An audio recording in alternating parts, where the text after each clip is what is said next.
sa bahay para may peace din kami na matulog doon na malinis. Sila rin ang naglinis ng condominium namin nung day na lumipat kami. Para fresh na fresh talaga. Nasa sofa na sila.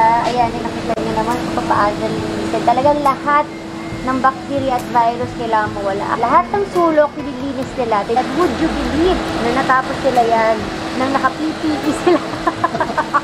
Naka-mask, naka-face shield, naka-gloves, at saka may cover pati yung shoes nila. Kaya naka-rapid test lahat yung mga yan. So, okay. So clean! Sobrang linis! Woo!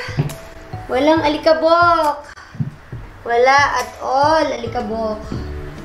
Ang linis, ang sarap. Ibang-iba na yung amoy din ngayon. So, linis. Sobrang linis. Ang kintab ng lahat. Grabe. Ang kintab ng lahat. Maganda pa, kahit nandito sila sa loob kanina, di ba maghapon sila naglinis. Nagpausok sila. Yun yung nakakapatay din ng virus, ng mga bacteria, ng germs. So, at least, bago sila umalis, pinausukan nila. And then, pagkausok nila, yung pumapatay ng mga germs and viruses, lumabas na sila. So, talagang peacefully, matutulog ako peacefully, hindi ako nag-worry. Sobrang linis, wala ka talagang, ayan, ang kintab lahat. Sobrang kintab lahat. Kakatuwa.